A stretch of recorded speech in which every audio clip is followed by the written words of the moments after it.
today is, I think, the 10th class of the essays module. Today, I'm discussing the theme called as globalization.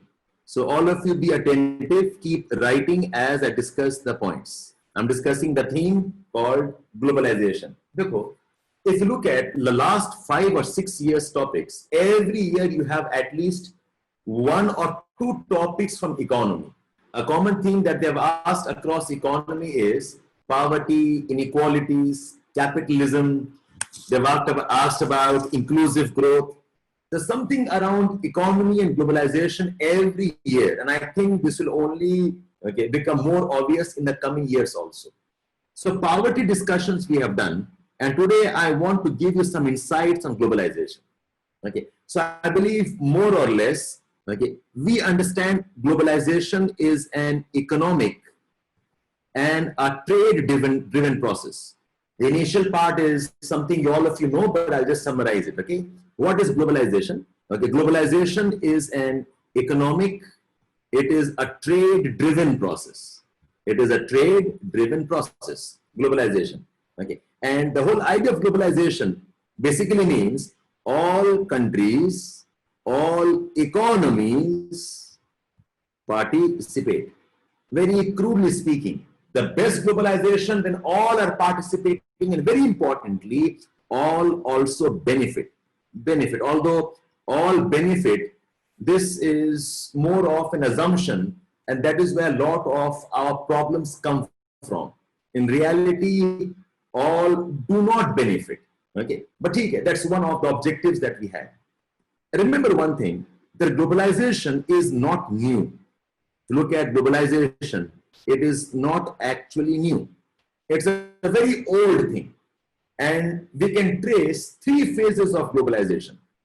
We can trace 3 phases of globalization in the more contemporary times. One was the globalization in the colonial times. Colonial times, which was more about mercantile capitalism. Colonial times, taking coal from here, taking cotton from somewhere else, having manufactured in the Europe and the East India Company and the rest. And we knew that this was very, very exploitative. The second form of globalization was what happened after the World War II and the Marshall Plan. The US pumps in a lot of investments as a part of reconstruction of Europe. The US invests in Europe to revive the economy. The stimulus packages that was given as a part of reviving the post-World War economies. Are you all aware of this Marshall Plan? Yes. Now see, remember, while talking about narration, listen to me all of you. While talking about narration, I gave you a principle that I called as the code principle. Yaad aa raha hai? Remember the code principle, where comparison type of, say, narrations, origin type of narrations, descriptive type of narrations, example type of narrations, and story type of narration. Yaad aa raha hai code principle as a part of narration? So discussions I'm doing right now, this could be part of the origin type of narration. You know, discussion kar rahe hain abhi, any topic that you have on poverty, economy, issues of globalization, issues of inequalities, issues related to inclusive growth, capitalism, this could be very nice beginnings as a part of the introduction narration. So you discuss the origin. That globalization is not new, it's a very old process. In our recent past history, the colonial expansion was a type of globalization.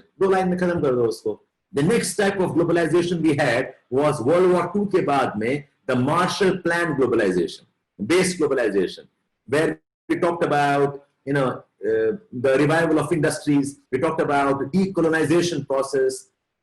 There was concerns around Africa's poverty. So, bahut kuch, and during this Marshall Plan was also influenced by the Cold War. This is a globalization along with a very strong imprint of geopolitics. 2-3 lines on that. But our present day globalization, we can say, starts from somewhere around 1980s, 1970s, 80s. This is the latest form of globalization. And in this globalization, what is qualitatively different is that this globalization was driven by IT technology, it was driven by multinational firms which were operating at scales which was not possible earlier. Yes, even the colonial powers had multinational firms, but this scale may MNCs come in here, and many of them are those MNCs which are based on digital economy. Okay, so this type of globalization was very different. And this globalization, it was helped by couple of political developments, such as the USSR collapses. So the ideological divide between communism and the US type of capitalism, democracy, the divide was taken care of. So USSR collapsed. There was German unification. This was a very important event, the fall of the Berlin Wall, and the German unification was a very important step towards the EU coming together. It was helped because of that. And of course, it was helped by technology. IT technology, the digital technology, this was a very important basis of this new form of globalization. And because it was using technology, I hope you all remember that this globalization was very fast. The pace of globalization and trade here was much more than the type of trade or integration we had earlier. It was very fast. It was massive. The amount of money involved, the amount of capital transactions involved in the 1980s, post-80s globalization was massive. The kind of market capitalization the stock markets had, the type of FDI movement, the countries witnessed, the type of capital investments the countries witnessed. So I repeat, the globalization is not a new process, but the globalization of the 80s was very different from the globalization earlier. And see, this globalization was driven by lot of positive sentiments. जब शुरू हुआ था, देखो, one of the today's time is that globalization has failed us. A discourse is globalization has been Auri. When we say it has failed us, when we say globalization has been Auri, or when we say globalization has not lived to our expectation, the question is, what was our expectation? What did we want from globalization? So I said, when this globalization started, it started with lot of positive sentiments. Positive sentiments, why? Because we saw the Cold War coming to an end. The threat of nuclear war was always above our head, like the Damocles sword. The Cold War, we assumed, was over once and for all. No more USSR, and US was projecting itself as a very responsible superpower. So Cold War was coming to an end. 1990s saw a lot of work in environment, a lot of positive vibes around. We will take care of global warming, will take care of environmental degradation, we will take care of problems of desertification. Look at the number of treaties signed in the 1990s. Biodiversity, sustainable development, marine pollution issues, Kyoto Protocol, I mean, a whole range of treaties we had. So somebody said, this looks very nice. Yes, the Earth Summit, the Rio Earth Summit, absolutely. So there was a lot of positive sentiments when this type of globalization was launched. Remember, all of this can be part of your code narration. What is that link from where you can start discussion of the present day economic reverses? So the environment issues, they're positive, we can solve it. Now we talked about common but differentiated targets and goals as a part of dealing and mitigation of our climate change problems. Disaster management as a concept got launched here. We had all those summits that ultimately, today we have the Sendai cooperation, the codes that we have. So environment was into lot of focus. And WTO, yes, and WTO was launched with a theme called as free and fair trade. We were inspired by this idea that we will have free trade, we'll have fair trade, and the developing countries in particular were very excited. And don't forget that the rise of the digital economy. I always tell this, that if you look at the development of 1980s and 90s, who were the countries involved in development of technology? The technology was okay, made by the US. The technology is made by Microsoft, by Apple. Okay, the technology is made by the West, the developed world.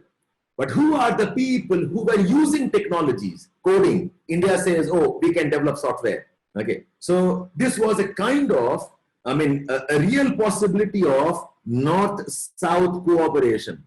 This was the real possibility of the developed and the developing world cooperation. Iske pehle, the developing world was taking more of development aid, was given more of money grants. But now what's happening exactly? Okay, Korea manufacturing, Taiwan manufacturing, Southeast Korea, okay, Southeast Asia manufacturing, the age of ASEAN.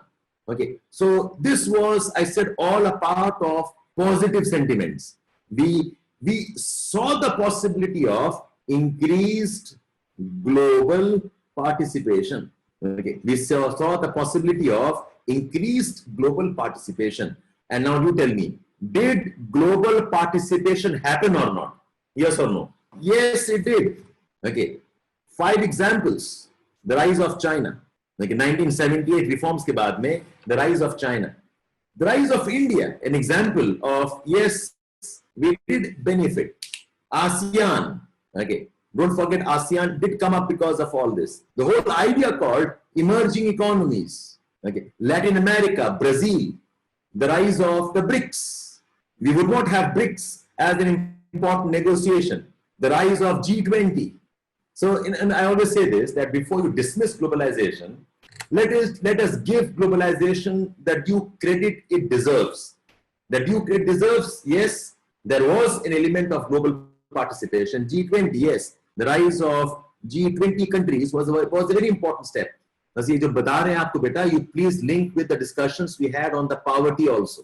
In poverty, we talked about what all was part of the contributions of globalization. So do not ignore all of that. Okay. So did globalization contribute? Yes, it did contribute. And all of this set up a lot of positive sentiments. In fact, the phase tha, 90s ka phase is often referred to as the phase of development cooperation. And it was a very feel-good times, essentially. Everybody was happy. Everybody was able to see the prospects. Internet, very powerful enabler for many people who otherwise did not have any other options. Internet, absolutely. Look at the number of people who were brought out of poverty. Please go back and check all the data I gave you while discussing poverty. Silicon Valley boom, the migration starts, and all of that. So it was with this history, okay, that we started looking forward to globalization as a solution to all our problems. Okay, there's a lot of positive sentiments. So if you look at the percentage of people who were brought out of poverty, if you look at the financial assistance and FDI flowing into developing countries, if you look at the programs related to environmental concerns, if you look at the global trade, okay, which was moving towards the developing world. So all of these were positives of the globalization.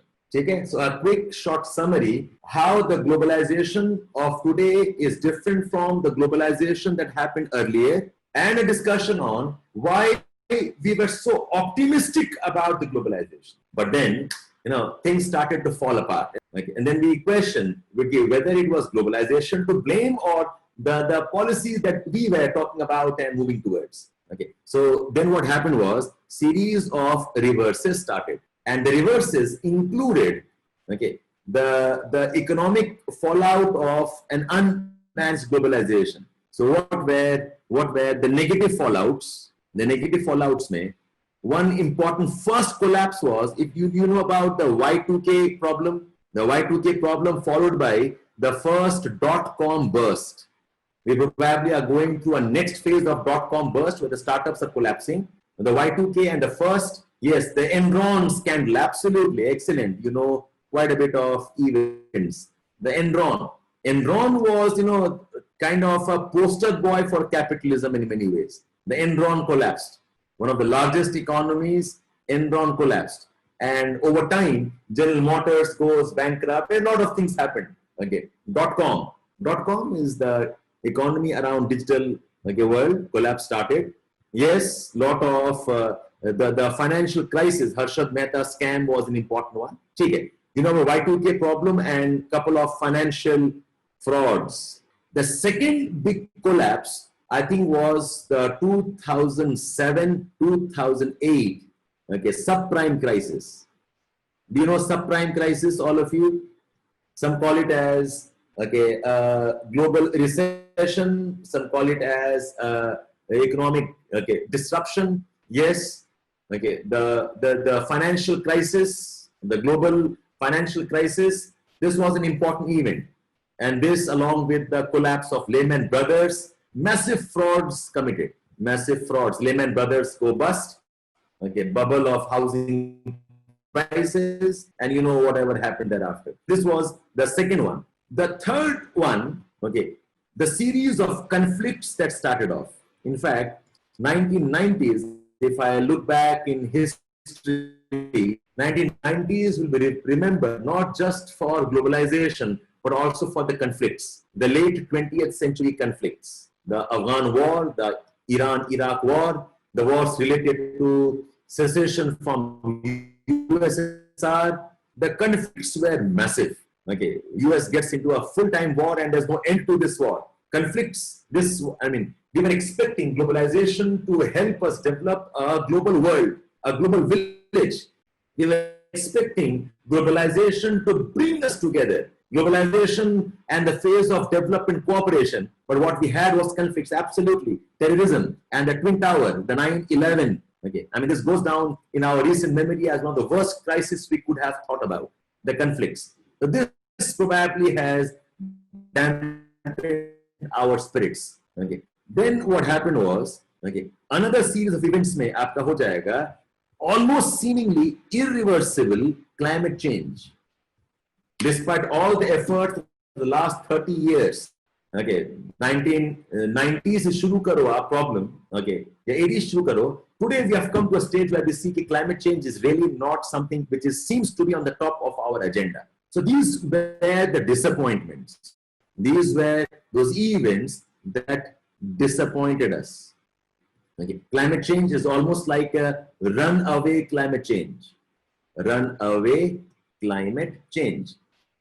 This climate change does not seem to be getting reversed, and countries do not see that something concrete is being done here. And of course, we talk about inequalities. ये एक बहुत बड़ा new concern है. Inequalities, unequal growth, the problems of the countries in Africa, Sub-Saharan Africa, South Asia, parts of Southeast Asia entirely being left behind. So inequalities, yes, somebody said exploitation of workers, the rise of sweatshops, in China, where problems related to overworking of workers, not giving them wages. So all of these were disappointments. The climate change concerns became very important. The climate change concerns we were not able to reverse as conveniently. We talked about a series of reverses that we have, and we started losing faith in globalization.